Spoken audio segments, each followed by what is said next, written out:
Today's episode is a special one where I'm featuring two remarkable educators who are also dear colleagues and friends.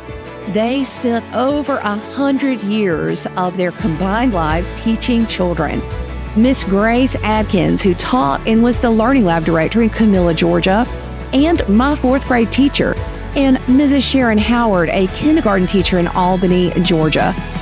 Let's talk about a lifetime legacy of great teaching, and you'll learn a lot also about living an incredible life. Cool Cat Teacher Talk, Episode 8, talking about teaching legacy. Ever wondered how remarkable teaching happens? Find out right now at Cool Cat Teacher Talk with award-winning teacher Vicki Davis. Get insights from top educators, tech tips, and inspiration to elevate your teaching.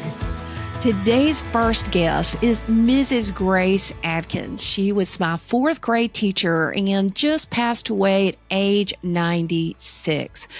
According to her obituary, she taught for 77 years. And when she retired at age 94, her retirement went viral. That week, after going to her retirement party, I got on a plane and went to Microsoft, and I was doing some work. And when I walked into that meeting the next morning, some people in the meeting had read about Miss Adkins, but I got to see her up close and personal. Miss Adkins changed my life and is one of my dearest mentors, and she will be deeply missed. Last year, when I won Star Teacher at my school in the district, literally the last phone call I got on my home phone before I disconnected it was from Mrs. Adkins. This was after she had already retired, and this is what she said to me. I'll try to say it without tearing up. Vicki, I saw in the newspaper that you're star teacher for the district. I always knew you were a star, and I'm so proud of you. I always knew you were a winner. Oh, Miss Adkins, that meant the world to me. And here she was, age 95, and she was still being my teacher. I remember going over to her house, and she had books everywhere. And in fact, when I was in Thomas Friedman's book, The World is Flat, she actually brought me the book, and it was version 3, and she had read it. And she was like, hey, do you know you're on page 200 and something of this book? And that's the kind of person she was. She was a reader. She got certified at Growing Leaders just a few years ago. So she was always learning, always going to PD. And when I say this woman is truly one of the greatest people I've ever known, I mean it. Now, this episode was recorded before Miss Adkins retired, when she was a young and spry 89. And when I was still teaching at Westwood Schools, and she was my colleague. I hope you are as inspired as I am, because all of us can learn about what she taught us about being a better teacher and a better human being. Whoever you are, her investment advice is one worth listening to. Enjoy this episode with Miss Grace Adkins. This is episode 191 of the 10-Minute Teacher podcast. So Miss Grace Adkins was my fourth grade teacher and an inspiration to me. She's been teaching for 56 years. She is our Learning Lab director here at Westwood Schools, and I can tell you, in my life, she's probably the most amazing person that I know. She inspires me every day. I want to be like her when I grow up. And she's just an incredible person. So, Miss Adkins, you've taught for 56 years. So you've taught for quite some time, and you're not even slowing down yet. You don't look like it at all, and you're getting close to that 90th birthday there. What keeps you in education? There's always another child to help, and you don't give up on children. Now, you have some amazing kids that people had given up on. Tell us some of the things that your students who struggle with learning differences are now doing. Well, I have one that is a vascular surgeon. He wrote everything backwards and had ADHD, and we had an educational prescription that we filled, and his parents filled at home, and he didn't give up. His family didn't give up, and we didn't. So there he is. And of course, I have many others too that you wonder if they're going to make it. But you keep on working with them every day, and they make it big time. Yeah, I mean, my two of my children have learning differences, and you just always helped me coach. What's your secret for not giving up? Well, that gives me a reason to get up every morning. I get up at 3 o'clock, ride my exercise bike 10 miles, drive 18 miles to school. So I'm inspired to meet whatever comes each day. So let's talk about that routine, because actually you have some family members that have ended up on the radio in Atlanta because nobody can believe your routine. Tell us your routine of what you do in a typical day. Well, I just told you part of what I do, but I get up and I ride my bike 10 miles in the morning, and then I have my morning devotional, and I have the Guidepost devotional book that Mr. Woodruff funded. And I didn't know he did that until after his death. And then I have another Bible study that I do every morning. And then I write down quotes that I want to go through the day with. We're never alone. We always have somebody with us. The Lord provides. Now, you read more than anybody I know. Oh, well, I read. So when do you read? 30 or 40 books a year. Well, I read some this morning. I'm now reading another book by Pat Williams. Oh, we love Pat Williams. Miss Atkins and I talk books all the time. Now, we want the listeners to know a little bit about who this amazing Mr. Woodruff is that Miss Atkins is talking about. Would you tell us, what your husband did and a little bit about Mr. Woodruff? Because he's really instrumental in us even having the Learning Lab here at Westwood. Well, my husband and I moved to the plantation when we were 27 years old. And we're talking about Itchaway Plantation in Baker County. Mr. R.W. Woodruff. He was one of the greatest men I ever knew.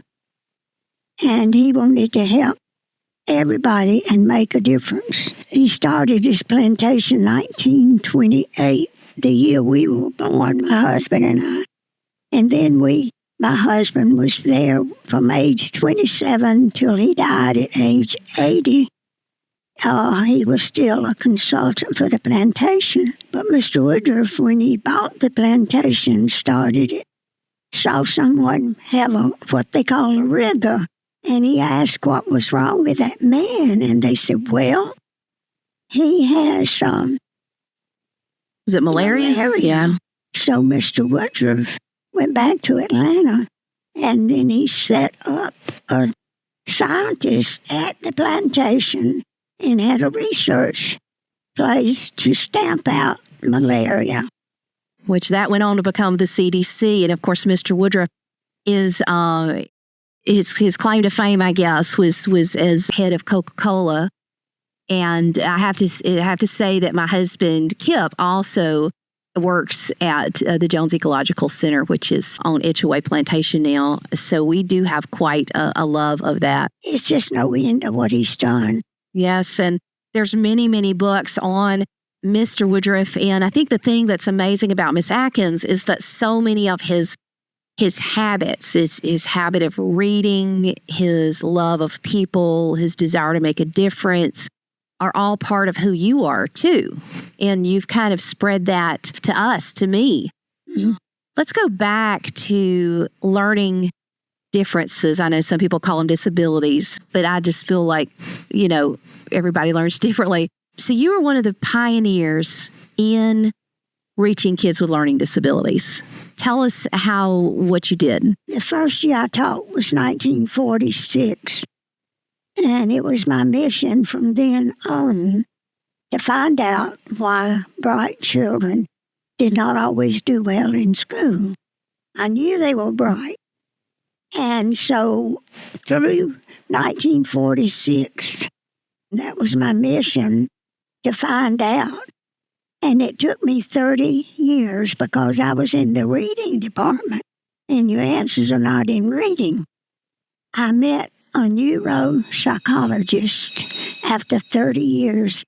And so the way to reach these children is through neurology and psychology applied to education. And that's what we've done since 1976. And that was Dr. Wagner, right? Mm-hmm. And then I met another neuropsychologist because I've been all over the country to international conferences. This other neuropsychologist I heard speak in Atlanta in 1981, again in 1983 in Washington, D.C., and again in New York in 1986. And then I flew her down here. So what was her name? Dr. Rosa Hagen. Mm-hmm. And the center in New York Medical Center was named for her. And I flew her down from New York to Atlanta, and my daughter brought her here to train the teachers at Westwood. Now, what I found in 81 was an evaluation she and Dr. Archie Silva had developed at the center, Rosa Hagen Center, and it was to identify pre-academic skills necessary for academic success. So from that, I came back, and a friend of mine, dentist wife, Miss Louise Stevenson, I said, I found what I've been looking for, an evaluation to identify those children that don't have the necessary skills to be in academics. And we started using it, and she said, Rosa Hagen, a college classroom mate of mine, voted the most likely to succeed. Mm-hmm. And that was something. And that's the else. Search and Teach program, is that right? It Which is really the reason that all of our kids are reading, pretty much most of our kids are reading at the end of K4. Mm-hmm. But a lot, I think it's pretty much all at the end of K4, isn't it? Mm-hmm. I found another evaluation, and I got the school psychologist. I bought it, and she evaluates our 3-year-olds leaving, some of them at 4 then, by leaving that program. And we have an evaluation on them when they leave the 3-year program now. And what's the name of that program? Do you know? Well, it tells whether they are the social skills and all different type skills that are necessary for success, whether they're in place or developing. And people all over the world, I guess you can understand, come and spend days with Miss Atkins. She always has guests coming in and watching what we're doing in the lab. And so much of it is one-on-one personal attention, isn't it, Miss Atkins? It is. All the work is done one-on-one in the lab. Well, at first, we do the search screening and give them 2 weeks to get in their routine while we grade summer work. And then we start filling those search scripts, and they're psychological. And that's 1-to-1. Now, all these years that I've struggled having 2 of my 3 kids with learning differences, you've always encouraged me. What do you tell the parents who are listening, who they know their child is bright, they look in their eyes, they know they're bright, but right now they're just not performing? What do you say to those parents? I tell them, don't give up, that we see possibilities in each child. And we don't stop till we find out how they learn. And we develop a program fitted to them. Yeah. But that can be done anywhere, right? Because not everybody can come and be in your lab. Can that be done? Because, there's some parents who know their child is bright and they can't find anybody to help them. Well, I have that all the time from all over Southwest Georgia and from the Florida Panhandle and Orlando. All around have brought their children for me to evaluate. But here's the thing. Doesn't it make you angry when kids aren't able to get the help they need? Well, I try not to let that happen. If I meet them And I saw a lady in the doctor's office yesterday, and I saw the two little boys with her smiling, and she was. And when I sat down, of course, I spoke because they were looking so pleased. And she said, I know you taught my little boy, and I couldn't bring him from Worth County, but I'm homeschooling him doing what you told me to do.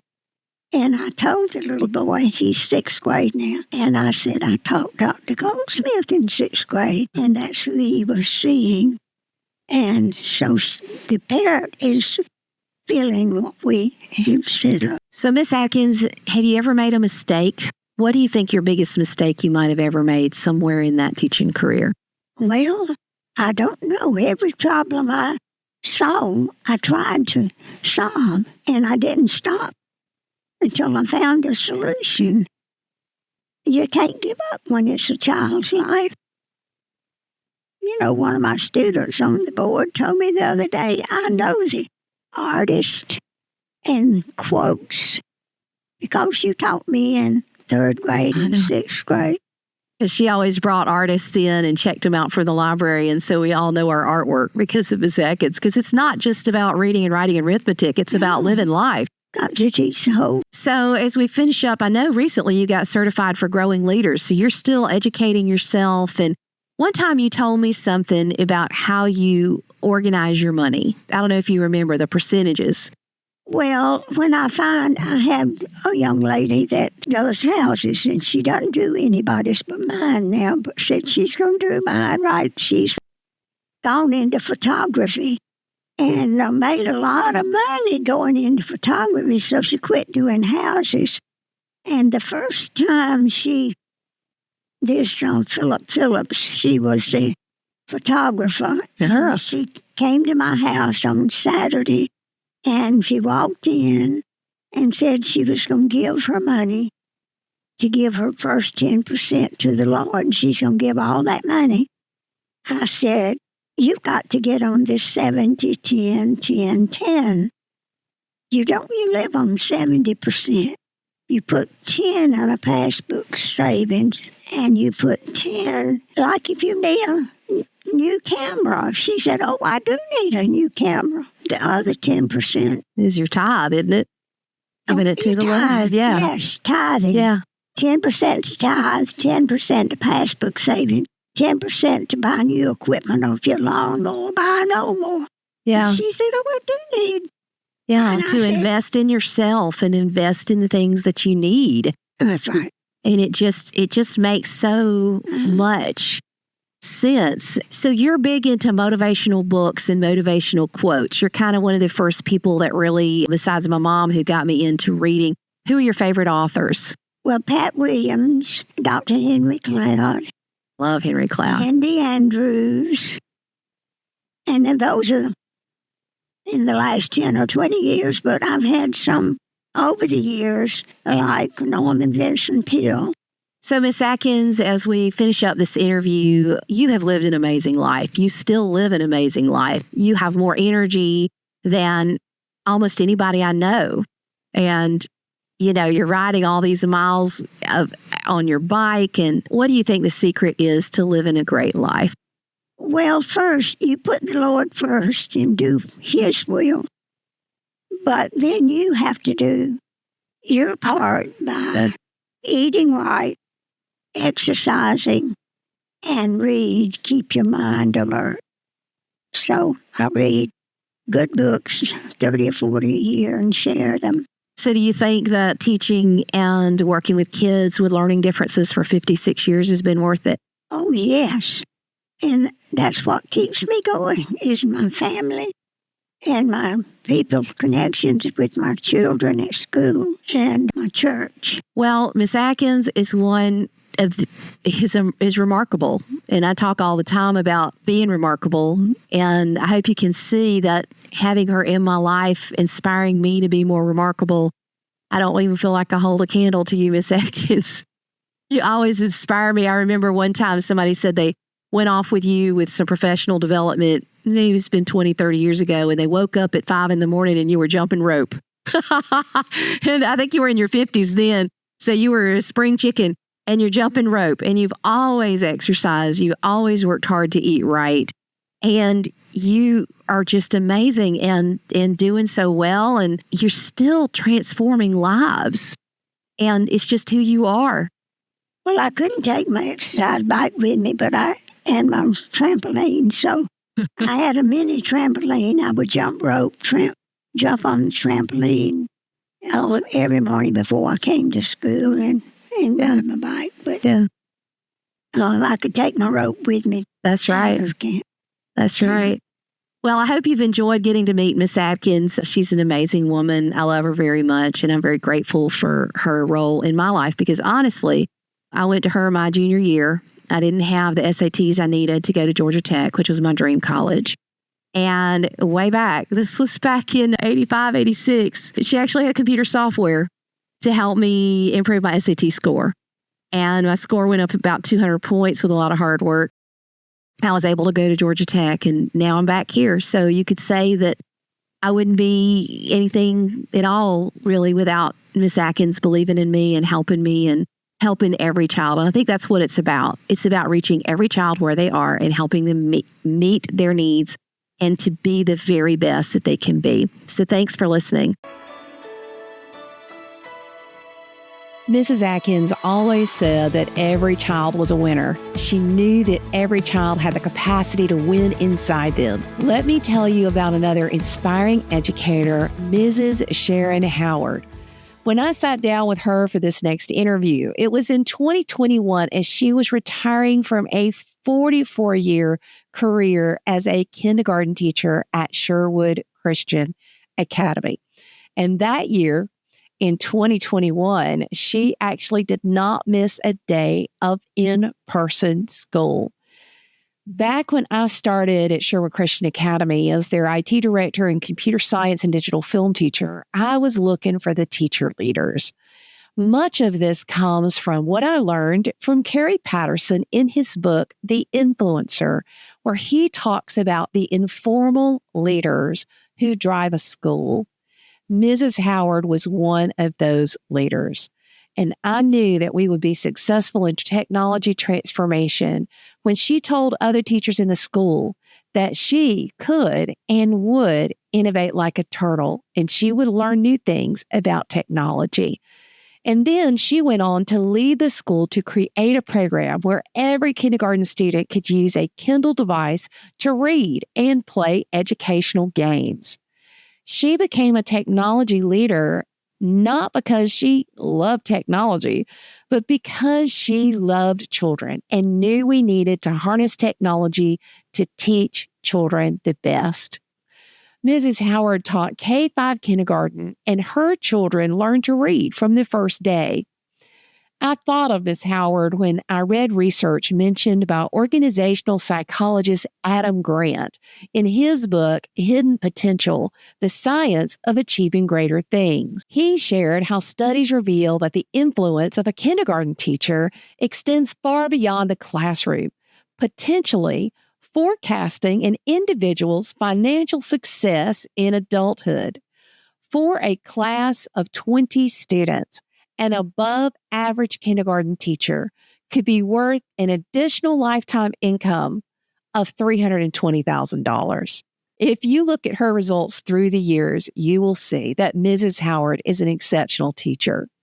Now, she is just telling it like it is from her experience, and I fully know that some of the things she says might be different from what you hear from popular motivational educational speakers. Things like all of kindergarten should be playtime. However, if you hear the testimonies of the parents and students who took Ms. Howard's class, you'll hear that they respected her, loved her class, cried when they couldn't come to school, and that students were transformed at home into happier, healthier, more helpful children. So I hope you'll listen to what she says, because how she talks to us on this podcast is also how she would talk to her students, with respect, simplicity, and using words in meaningful ways. Now, Miss Howard and I are friends, and she makes me call her Sharon, but I still look up to her and often talk to her about teaching when I see her at church. Now we'll talk to Mrs. Sharon Howard with an excerpt from episode 748 of the 10-Minute Teacher Podcast. Today we have a pleasure to interview one of my heroes, Miss Sharon Howard. She is a K-5 teacher, kindergarten teacher here at my school, and she's retiring after 44 years of working with the students right now in May of 2021. She's just finished up one whole year in all this pandemic of face-to-face instruction. I don't think y'all missed a day, did you, Miss Howard? No, ma'am. They did not miss one day, every single day, with her kindergarten face-to-face. So she's a remarkable woman. And so, Miss Howard, you are retiring. How does that feel to think about? Because teaching has been such a part of your life, hasn't it? Oh, yes. Yes, definitely. That's been my main goal, is to maintain my family the best that I could. My husband was very supportive. Most of the time he was up here after he retired to help me with bulletin boards and all of my book collection, because that's what I've done for 44 years, is collect children's books. At your retirement discussion, something was very interesting that was said. A person who had a child who was a behavior problem before he came to you said his wife at parent-teacher night before school starts sat down with you and said, "What are you going to do when my child misbehaves?" What was your answer and why?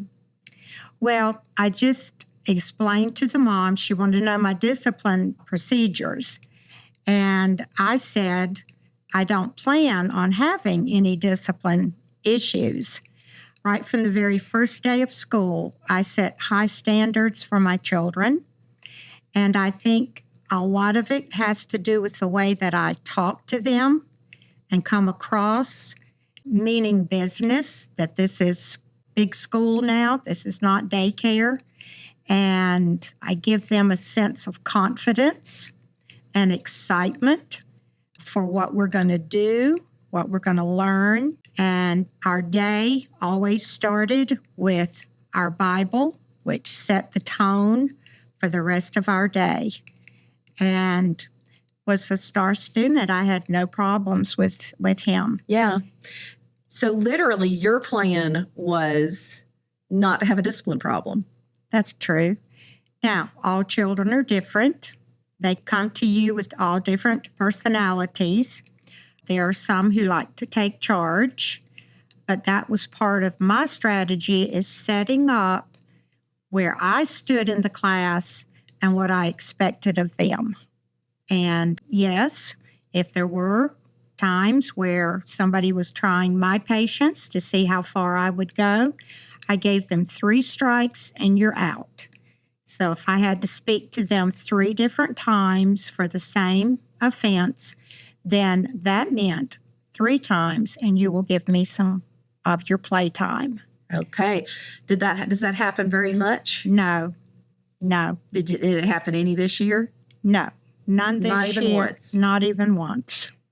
I think my first year, Ms. Howard, I probably had 50 or 100 trips to the office, but of the kids. It was a disaster, my first year was. But I can say in 3 years, I think I've had to refer 1 student to the office, because you do kind of get to where you understand how to prevent discipline problems, don't you? Yes. I always told my parents that if I have a school issue at school, I like to try to handle it between me and the student first. When it gets to the point that the child is not willing to work with me, that's when I give them the option. You can either work with me, or we will give mom and dad a call and we will involve them. So I tried to give them choices. Right. That was the way that I taught them to grow and mature and start making good choices that pertain to themselves. And your history speaks for itself, because we won't name names, but I can think of many, many children who came to you that were quite the handful for their parents, and their parents are just amazed at the beautiful transformation of their children to be such helpful and successful students as well as successful in their homes. So you've got your discipline plan is not to have a problem, which is awesome. What advice do you wish that you had known in the earlier years of your teaching? Well, I think the idea of expecting high standards and high ideals for my children, it's a transition from a K-4 class to a K-5 class. There's a big difference in that child. And they're coming out of that playtime syndrome, and they're coming into what I call real school, because not many students in K-5 learn to read, to write, learned their numbers. So we were a structured educational school, and that was part of setting high standards for the children. And getting them to make that transition was a big life change, not only for them, but also for their parents, because their parents would see ways that I did stuff at school. And the children knew me well enough that they went home and said, but Miss Howard says this. Like what? Or Miss Howard does it this way. That especially came true the second half of our year, when the student was required to have reading homework 3 nights a week. And I always had parent conferences just before we made the transition, and I would instruct the parents on a good procedure to follow with homework. So it would be consistent with what the child was doing at school, and we would not be conflicting one way with another way. And that was very helpful. I gave them blend letters. I showed them how I sounded out the letters, how I made words, and then carrying it a step further to use the words in sentences. And parents thought, oh, gosh, I never even thought of that. And so once they saw how I did it and got a feel for it, when the child would come home and say, but Miss Howard does it this way, then they would listen to the child, because that was what the child was used to doing, and they wanted it to be consistent at home. So we really believe in here at our school partnering with parents. Oh, yes. So you're not assuming that parents know how to teach this. You're partnering with them and That's helping right. them. Well, the phonetic way of teaching reading has not always been taught in the schools. And a lot of the parents I've had through the years would sit down and say, you know, Miss Howard, I never was taught phonics. Thank you for showing me how to teach phonics to my child. Yeah. And it just kind of seemed to make sense to them. So in your K-5 kindergarten year, about when are most, if not all, the students reading? Well, we start reading right from the first day of school, because our first letter that we introduce for teaching the sounds and the recognition and writing is we start with the 5 short vowels. That's our base. Then after we've covered each of the vowels, that they carry a short sound. We didn't go into long, that comes later. But then we would start adding the consonants, which then we could make a blend. And then the next step is to learn a consonant that we could add as a final consonant, and we've got words. We're reading. So I always tell my children, just because we're changing to reading groups and we have a reader, we've been reading since the first of school. And how does it change a child when they start reading? Well, when they pick up a book off of my children's library shelf, and I tell them, we start with the sight word the. I said, don't just look at the pictures now. You look at the words. See if you can find that sight word the. And you can see them. They'll be sitting there counting and say, Miss Howard, I saw so-and-so number of does on this page. So that gets them then interested in the words. And it's amazing to parents when they're driving around in the car and the child sees a sign and said, oh, look, Mom, that's so-and-so. And the parents say, wow, we're not just reading at school, but now they're learning it and they're able to read it out in public. One thing you do extremely well is you mentor younger teachers. So when you have a new younger teacher come to you, and what are some of the things that you tell them as they're starting out teaching kindergarten or younger students? Well, that can apply to any teacher who's going into a new grade level. What do I do first? I always tell them, you get with your partner teacher, you find out what theme you're going to be doing the first of school so that you can get your room decorated, put your personality into it. And then when you get ready to set up your daily schedule, find out what your et cetera classes are going to be, get you a time schedule, then you can plan out the subjects and look at the first week of school for plans. Don't look at the whole year and become overwhelmed. And that way you start out slow and you build from there. So your lesson plan for the first week and your schedule, daily schedule, then you feel like you're getting your feet on the ground and you can kind of see your direction. So one of my mentors, Betty Shaver, who got me into teaching, always said, great teachers are repeaters. So pick what you repeat because that's what the kids will remember. So Ms. Howard, what are the things you repeat over and over to your classes and have for all these years? Well, students need to know right up front what your classroom rules are. And you constantly are referring to them. That's why I always posted my discipline procedure right under the board at the front of the room. And one of them says, I will raise my hand to speak. And so, all I had to do was say, and I love to sing a song, I raise my hand when I want to speak. So that cuts the people who are yelling out or who are jumping up and down because I tell them, I don't look at popcorn. I look for the people who are raising their hand quietly and patiently waiting their turn. So that gets the procedure in your classroom set up right away.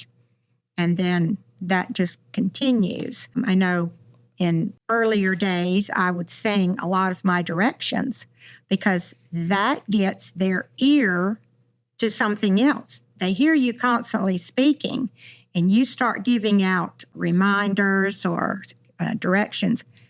They tune you out. But you start with a song, then that's going to kind of pull them back in to your attention. And I always remember one little boy would turn around and he'd say to the people at his table, why does she keep singing? So you see, he didn't like it, but it made an impression on him. And that was just another tool. So you just have 5 rules. Yes. What are your 5 rules? The last one is keep your teacher happy. So You're pretty easy to keep happy. There might be some teachers that are pretty hard to keep happy. Right. Well, if you follow the first 4, which is follow directions quickly, and if there were some who were kind of dragging, then I would start counting. And I would say you should be prepared by the time I get to 3. Raise your hand so that not everyone is speaking.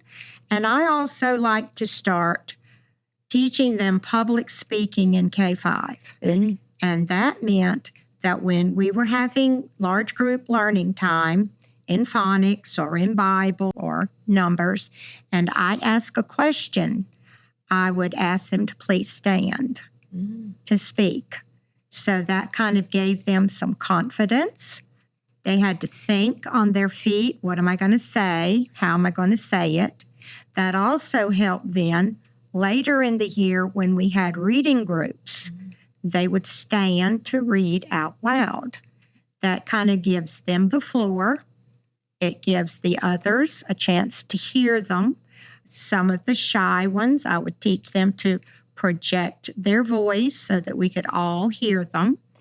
And it was amazing how that kind of reading had an effect on the people sitting in their chairs doing seat work, because they were tuned in to what they were doing on their desk, but they were also listening to what was going on. And I've always had the first grade teachers to come back and say, wow, Miss Howard, your students stand.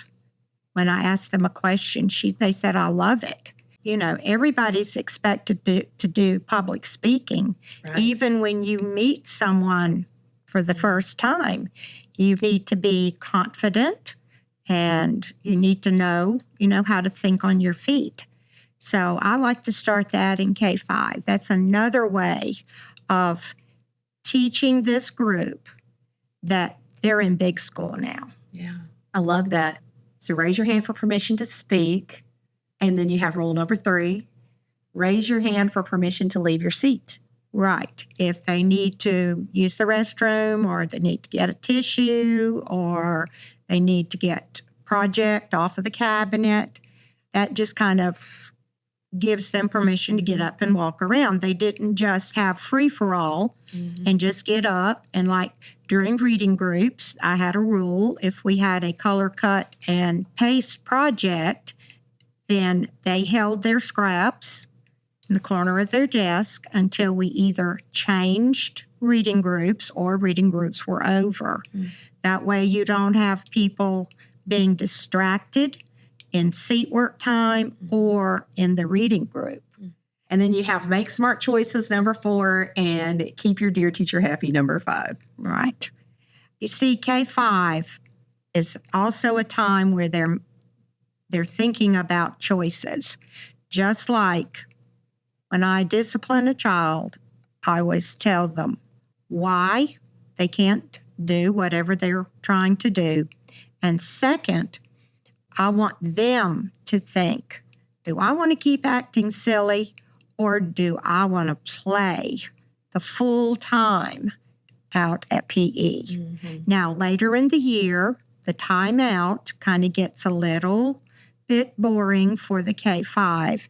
So where my classroom was situated was so that the student who did have timeout, I would start having them just stay in their seat with their head down.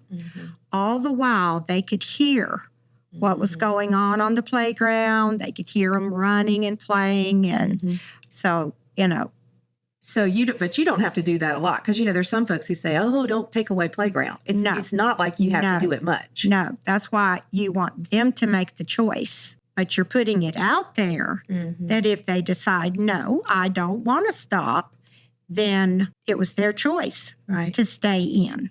Right. And so I like for parents to know that also.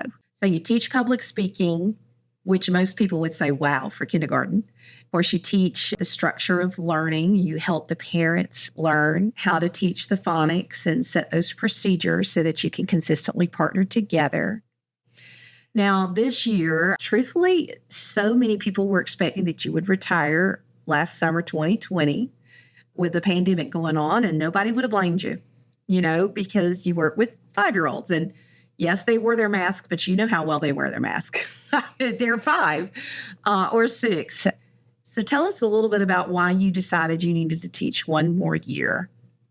Well, I was excited when I heard that our school was going to go into zones, which made me feel a little more confident, because I know that a lot of the older students, we have middle school and high school, they're more out and about, and that's kind of a good way for it to spread.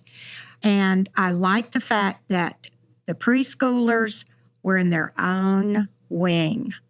We had our lunch here. We had our et cetera classes. Our librarian would come to us to read to them. Our music was done in a room down in our zone. And to me, that was a good security. I felt safe. And the students got out of their car, they walked through the front door of the school, right, and their temperatures were checked, and then they came right into our zone. And the only other time that we left our hallway except to go to the playground, but the opposite end was how we entered or exited our zone. And we would take them out into the lobby, put them in their car, and they were gone. We did not even go to the gymnasium that often because we had to cross a zone and go through the high school wing. So the coaches worked out in classroom activities for the PE time. And I will say this, I had less absences in my K-5 class this year than I think any year I've taught, because you know how preschoolers, they pick up colds, they pick up stomach viruses, all of this, and it was just wonderful.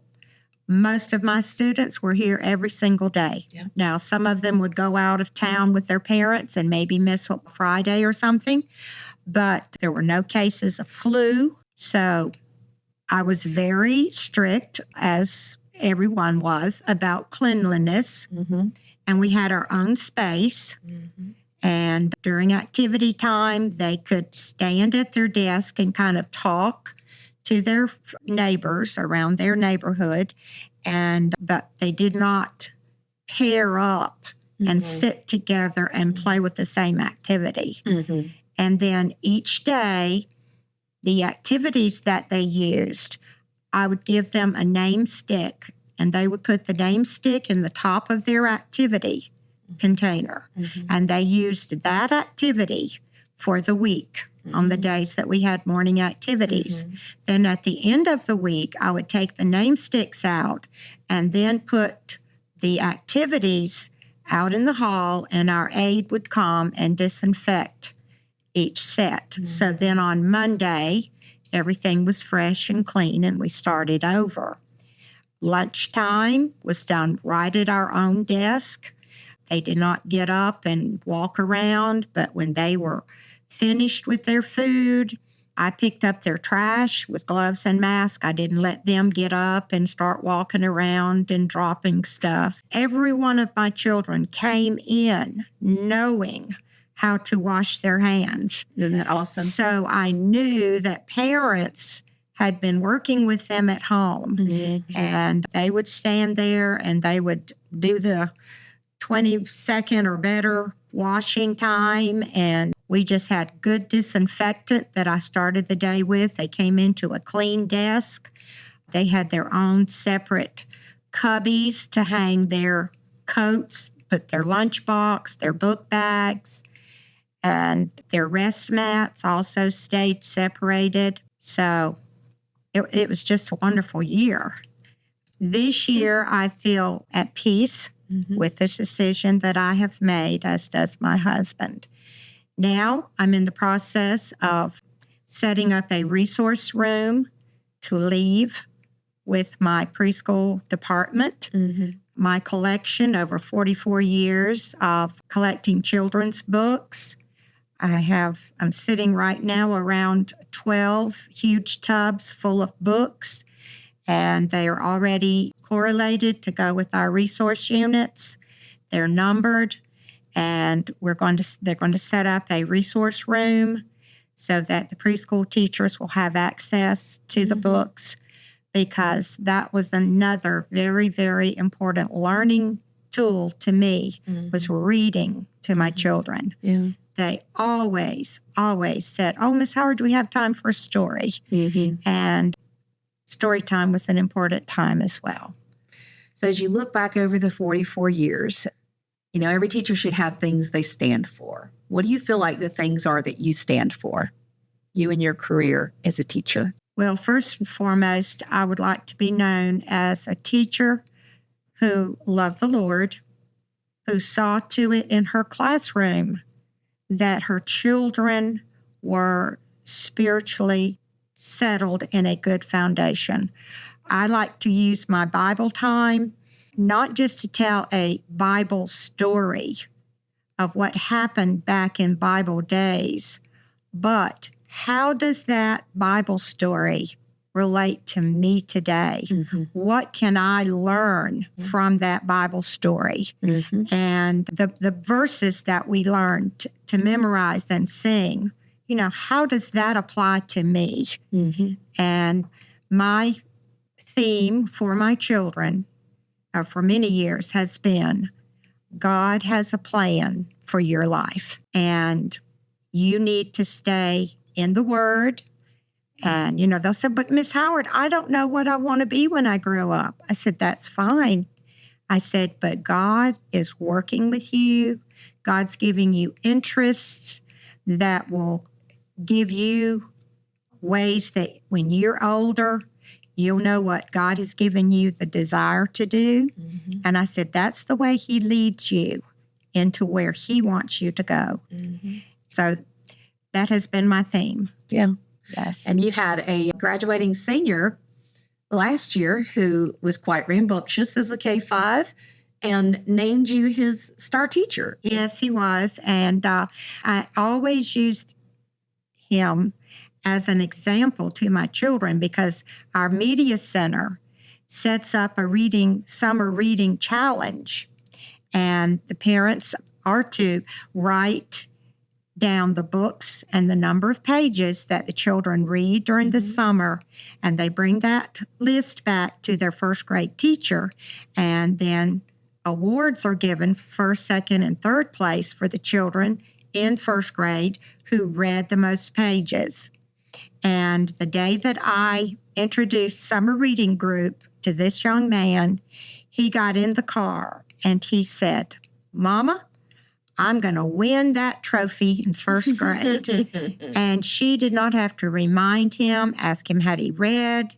I also encouraged him to go to the public library, get their own reading card now that they were going into first grade, which is another great incentive to go to the library.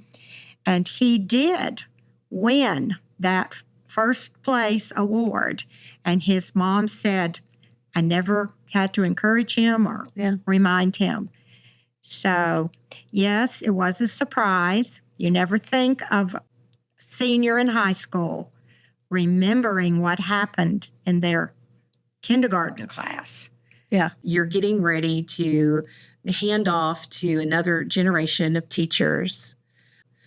What is your dream and your wish for kindergarten teachers all over the world as they look at moving forward next year and the kids come back? Well, I certainly would love for them to have confidence and know that beyond a shadow of a doubt, they have the heart and the love for the grade that they're teaching. That should be first.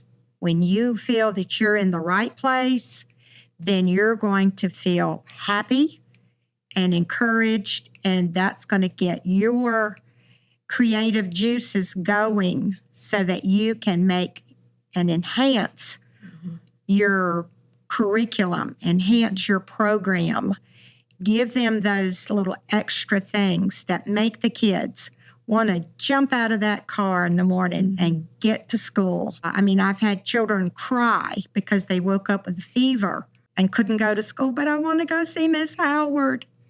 Well, you have to have something here that gives them that oomph to get up and get here. And so you yourself have got to have that feeling. Second, establish your expectations. Just what do you expect of these K-5 children or whatever grade you're teaching? Because each grade level is preparing them for something bigger. So you need to, think about where they are, what they should be able to do now, and then giving them the confidence to come into your class and do it.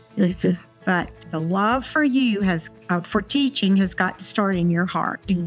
And then as you continue, you will have a heart for teaching that keeps you growing. I love that. Keeps you excited and you're always thinking about, well, how could I do that different next year? Every year you're going to learn things new. Every year you're going to have new students. Every year you're going to have a different class of people. So you're going to constantly be changing just because of the students that you have. And then when the time comes that you feel that this is where you should pull the line, and for others younger, then you will leave with a heart that says, I know I did my best. I have done my job, and I feel that the Lord is happy with what has taken place. Yeah. My biggest point about retirement, number one on my retirement list is self-care. Because I feel that it's time now for me to self-care myself. So I'm going to have a special quiet place in my home, which I already have, place where I sit. If I don't do anything but just sit and think, it's a rocking chair. But it's a place where I can have my devotions, I can pray, and I can also stay there and listen to the Lord speak back to me. Of course, enjoy being at home, enjoy, my husband, but self-care now is what I think is needed, because retirement is a huge life change. Very much. And you've got to take care of yourself, and you've got to establish your routine now. So I'm looking forward to it. It's an exciting time, but it's also a sad time to be packing up where I've been living for the last few years. But I'm happy to know that I'm leaving my legacy of children's books and resources that I have collected over the years, and hope that through this material, a seed will be planted in that child's heart to help them grow and mature. Yeah. Well, thank you for listening to this extended episode with one of my heroes, Miss Howard. I know there were some days for me where I would get nervous about coming to school. The news has been just off the charts, or off the chain, as the kids will say. And I would think to myself, Miss Howard, as I sat in my Durango in the back parking lot, Miss Howard's here today. I'm going to get up here, put on my mask, and do it too. It's been an interesting year, but it has been an important year. And thank you for finishing so well and for telling your story. Thank you, Mrs. Howard. Thank you very much, Vicki. I enjoyed it. Cool Cat Teacher Talk, Episode 8, talking about teaching legacy. Stay in the loop. Visit coolcatteacher.com for the latest tips and trends. See you later, educators. If you want to be featured on a future show or know an amazing educator I should interview, call and leave a voicemail at 777-783-2241.